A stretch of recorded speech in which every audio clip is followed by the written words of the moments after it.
Welcome to this episode of Hustle and Pro. Today we're talking to Kahlyl McClain. Hi, Kahlyl. Hi.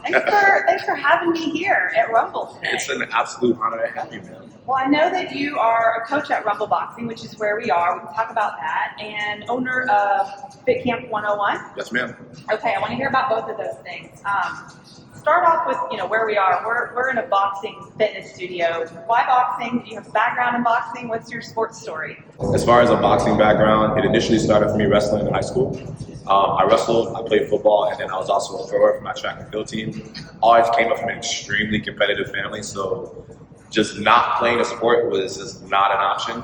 My dad was really, really big on schedule, structure, at all costs. So from the footwork, from being a defensive end, being a tight end, and being a defensive end, tight end, and also I was left guard and left tackle. I played kick return, kickoff, punt return. That's a lot of football. How long were you playing football? I played football from about 8 all the way up to my freshman year in college at 18. I did not like football, if I'm being completely honest with you. I love being in the weight room more. It was just one of those things that gave me an excuse to work out year round. I started out with wrestling, and then maybe about 3.5 years ago, I ended up picking up kickboxing, which was a ton of fun. So when I got the opportunity and I came across Rumble about a little bit under 2 years ago, it was like, what is this? I don't want to be a group instructor. They're lame. They're weird. I'm not trying to choreograph anything. I'm just saying it how it is.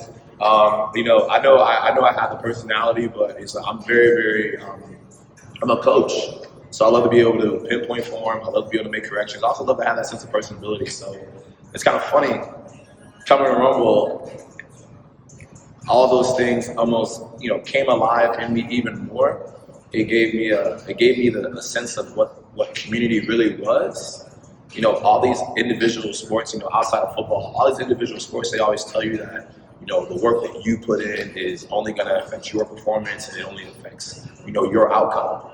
Coming here at Rumble, being able to utilize the camaraderie and the environment so people are pushing each other just by leading by example, it kind of reflects not only what I like to do for my own brand, but also too, it gave me a whole other perspective on fitness. So it made me fall in love all over again. I love that. So yeah, you didn't expect to like the group aspect, not at all. But they feed off each other, right? If you're doing it right, if you're motivating them as a coach, they're getting push from the guy next to them, guy or gal next to them to do more. And then do you guys have group rewards? Does it feel better when is there a way in here that you have a definition of success for the group? So the super cool thing about Rumble, they set up milestones. So anything from you just hit your first class to your 50th class, your 100th class, your 250. I mean, I've been with people that have hit their 500th class before. Wow. You tell me, insane. 500 classes under one roof in under a year is just, one, the commitment, the dedication is ridiculous. Just goes to show the environment, right? And then of course, for me, I like to address everyone as team or we, or I'm really big on my faith. I'm not a perfect Christian in any way, shape, or form, but one of the things in church you always hear pastors say is, go ahead, look at your neighbor and say, hey, neighbor, we gonna lock in today, So I introduced that to here. Literally, neighbors, go ahead, look at your friend, look at your folks, give them a high five, give them a little bit of encouragement, because you're gonna need a best friend today, and that might not be me. So make sure you guys lock in. Yeah, that's great, and that also makes them show up the next time, right? Mm-hmm. They have a sense of, okay, I got to be accountable for that neighbor who I worked out with yesterday. I got to get there. Then on the flip side, you own Fit Camp 101. Is that more individualized, personal? Mm-hmm. Tell me about that. Yeah, absolutely. So I established Fit Camp 101 about 2020 during COVID. I just got tired of kind of running my head into the wall, doing the whole corporate thing. I was burnt out like crazy from being a big box trainer, where you're darn near paid, 10 cents for every dollar you make. And I really just found myself kind of just crying out to God, what is it that you want me to do? Because I feel like I'm performing way under my potential. I'm not able to showcase who I am as an individual or my story. So what do you need from me? And I literally sat down in the middle of the basketball court with a notebook, pen and paper, and I prayed and I just wrote the vision for what we were going to be about, where we were going to go, who we were going to impact. And my life completely changed. I mean, there's been a lot of trips and bumps since then. Oh, you know, for sure. You say we, who's we? You? We, when I say we, it's me. It's me and God. It's Yeah. me and God. Yeah. I like to say we a lot because it's I'm nobody. I'm nothing. I'm really just a vessel. So even just how I speak really is what I believe. You know, when I say it's we, as much as I would love to take credit for it, you know, God needs a willing vessel, but I'm nothing without him. So yeah, it's like we, team of us. we got together. We rewrote the whole vision and the whole plan. So does somebody come to you? Do you come to people? Do you have a spot? Where do you train people? All of the above. I come to people. I have a spot designated for my clients. Then I also have an online app that also too. I have a website too, FitCamp 101, that's officially live and launched. So anything you need as far as information, pricing. I stay in the cities of Plano, Prosper, McKinney, and Frisco. Those are my bread and butter areas. It's all within maybe a 3 to 4 mile stretch, so I'm able to access wherever I need to be at or get to whoever I need to get to within a designated time. Men and women? Men and women, absolutely, absolutely. I heard a cool success story with a female that you trained. If you want to tell me a little about some of the cool. I heard it was like a 15-week prep where you worked. Let's go, my dog. Yeah. To get ready for like figure competition, right? So Yeah. Shout out P. Yeah, P is hands down. You're not supposed to have favorites, but you know, P is not just a client. You know, P has been a mother figure for me over just the last year and some change. You know, she'll tell everybody in the world, you know, Kahlyl's this, he's that, he's the third. But there have been some days where literally the only reason why I'm excited to get out of bed to go do my job is because she's my first client. She is a wonderful mother of 2, an amazing wife.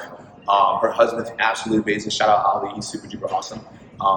When I first met her about a year and a half ago, just saw her working out. She had an ideal, pretty cool physique for a 4-figure competitor. Asked if she ever did it. No. She was actually an endurance athlete at the University of Oklahoma. So not her catch it all, but she was just very, very, very type A, very task oriented. I mean, if you're an endurance athlete in college, like you can be dedicated, you can make something happen. So she needed somebody to show her the path. I didn't even think she needed me. I was just wanting to suggest, hey, look, I think this is something that might be a niche that you could possibly step into.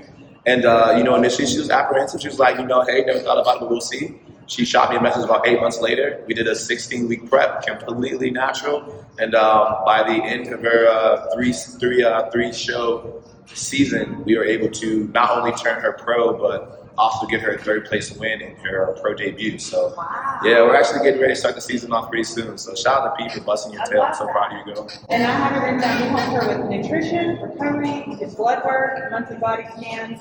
And I even saw a stat about her losing body fat, 6.7%. Absolutely, that's what FitCamp is all about. We're about recomposition. So we love to be able to not only get that body fat off, but also too, we love to maintain and build that muscle mass. At the end of the day, our bodies are already breaking down over a period of time. So if we can strengthen the body and strengthen those bones, then we can slow down degeneration. So maybe us breaking down at 60 is now us breaking down at 90. That sounds like a pretty long life we can enjoy and spend. Like I said, she has 2 young, beautiful daughters that I'm pretty sure she wants to be a part of their lives too. So, you know, we don't care about just being strong. We want to make sure that we're mobile. We want to make sure that we have our health, that our performance. And when we got started, the biggest focus was that this is not going to take away from me being a mother.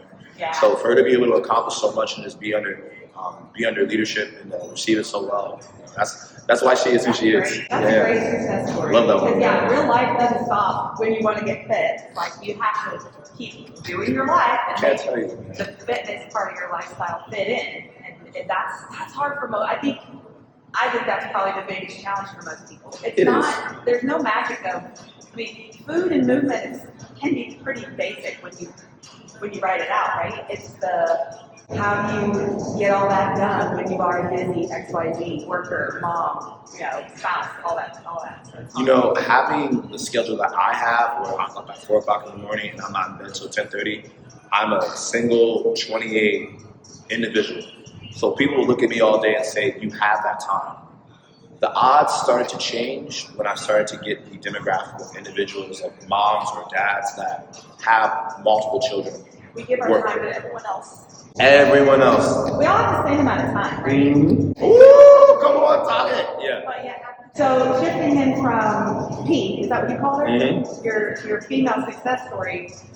What about you though? So you are a men's physique, what, NPC, I don't know what that means. NPC, National Physique Committee. NPC has different categories for the men's. There's bodybuilding, there's classic physique, there's men's physique. Men's physique is where it's 6 to 8 inch board shorts. Typically, it hyper focuses on the X factor from across the shoulder, shaping into the waist. And then, of course, the way the rules have changed over the last few years, they allow you to show a little bit more leg. So you really want to make sure you have a good quad taper. And it's not important to everybody, but it's important to me. You got to have a good set of calves, you know, especially if you're tall, you're long, you're linky. You want to have a good set of calves. That makes sense. I mean, obviously that's your shape, so that's why you're thriving in that. That's great. So talking about balancing time, right? You're a competitor. How do you balance when you're competing, how you're prepping for competitions, and how often does that happen? Can I be honest? Yeah. This is not a balanced sport. It's not. And I think that's the reason why a lot of people fall off. They want the convenience to look a certain way, but essentially without having to sacrifice what's needed in order to get there. And I'm not talking about drugs. I'm not talking about spending hours in the gym. I'm talking about telling yourself no. That's really what it boils down to. Because can you go out on Friday night and spend your time at the club, or can you go to the store and spend a couple $100s on some clothes, or order some DoorDash and get some Chick-fil-A? You can do all those things, but there's another side to that. There's another coin. There's another side of that coin. I'd rather take that time and I'll spend that doing cardio or doing posing or going grocery shopping every 2 to 3 days so I can make sure I always have fresh food in the house. I'd rather learn the recipes for the things that I crave so that way when I crave it, I can make it, as opposed to I get in my car, drive, waste time, gas, and ingest something that I don't even know the full ingredient list of, and then come back home and then lie to myself in the mirror and say, I don't know why I still look the way I look or feel the way that I feel. This is not a balanced sport. So you're saying being a competitor here, it's a constant? Being a competitor means to compete. Any real competitor knows you look to have an edge in every way you can.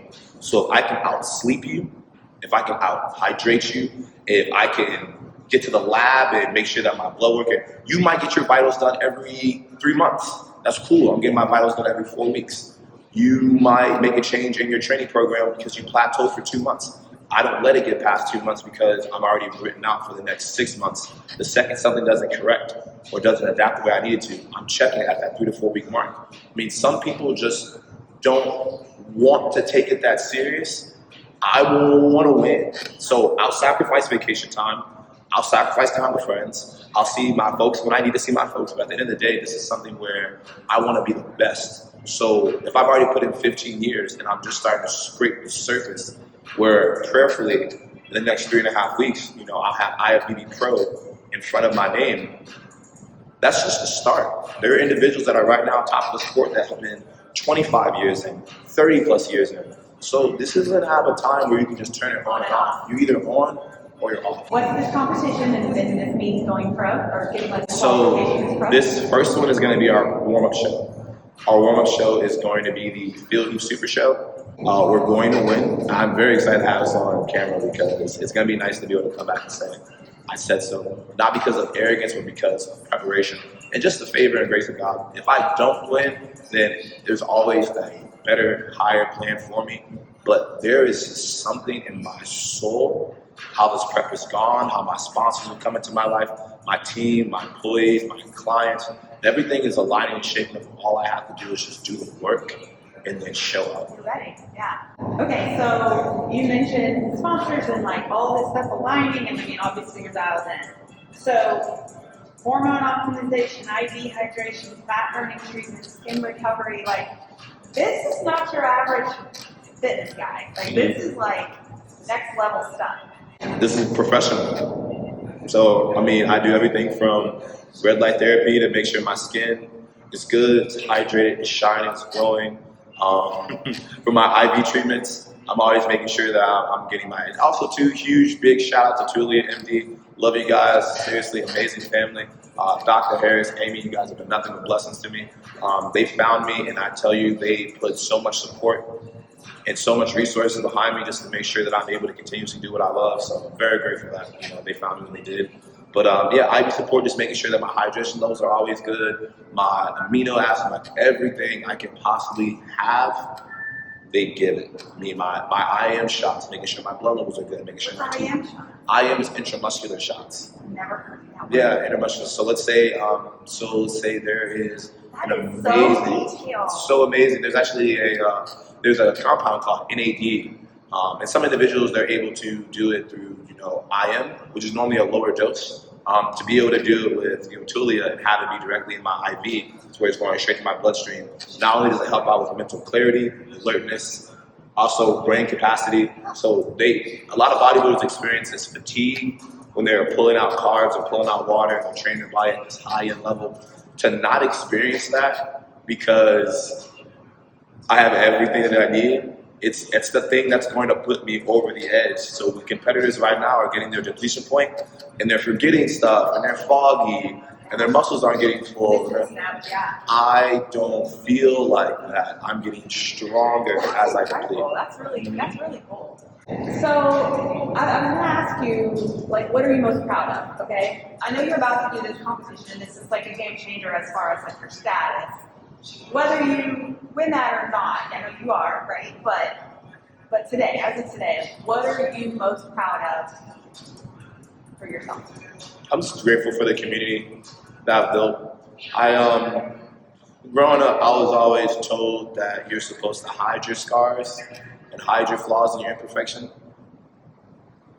To be able to have such a loving community that has been able to give back to me what I give to them has just been, win, lose, or draw, to sit up here and say that I have people that genuinely love me, care for me, support me, and believe in me, especially in times that I didn't believe or care for myself at all. It's been a proud accomplishment to finally let people in, let the right people in, and then not let my heart get hardened by the times of human disappointments. Because humans are going to be humans, but it's just so good to be able to love.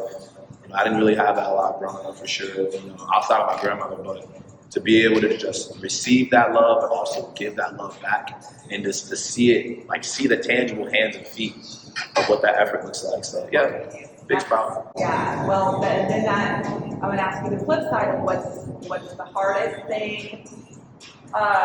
Or its biggest challenge that everybody needs to overcome things and it helps them get better and have motivation and reasons to be better, right? What is that for you? What was that for you?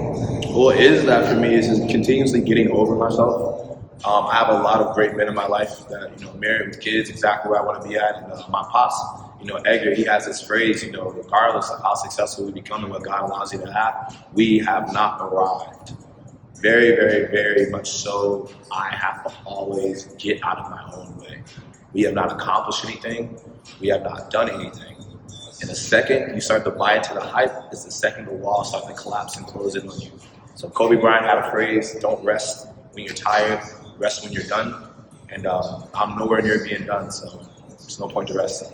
That's so great. And I completely see it like you're always going to be striving for the next best for you, right? The next achievement. That's why you're where you are, why you look like the way you do and feel like the way you do and have the community around you. It's because you're not settling for where you are. You always want to be the next one. So I love that. Anything else we missed? Definitely just want to go ahead and do a shout out. My guy Brandon from Corporate Athlete, super duper awesome guy. Took a chance to come out, bring his film crew to come out and record the class, send me interview questions, just to get to know me so that my brand can have a little bit more sense of exposure. I definitely want to thank you for sure. Please, guys, make sure you go ahead and check out his page and just give him the same love that he's been able to give me. Also, major shout out to just Rumble Corporate as a general whole. You guys have been able to not only help reignite a fire with me, but you've given me an entirely different perspective on what the fitness industry is supposed to be about. Community, camaraderie, and passion-driven individuals that lead by example by what they do, not just what they say. Major shout out, she's in heaven right now, but major shout out to my grandma, aka my mom's know what I'm saying? Big Brenda already know the vibes, you know what I'm saying? Huge, major love for you. And man, last but not least, man, all glory to God. I wouldn't be where I'm at if I didn't fail as much as I did. If there's anybody that's watching this that's just wondering, why is it that things aren't catching? Why is it that I feel like I'm in the dark, but I feel like I'm not getting the credit for the effort that I'm putting in? I just need you to know that you'd rather get there at the pace of grace and be there when you're supposed to be, because if you get brought to the light too soon, it doesn't reveal, it only exposes. So stay patient, be genuine, and make sure that your heart is rooted in your passion, not for what it can give you, but what you can give it. Y'all be blessed, be safe, and Big Cat 101 out.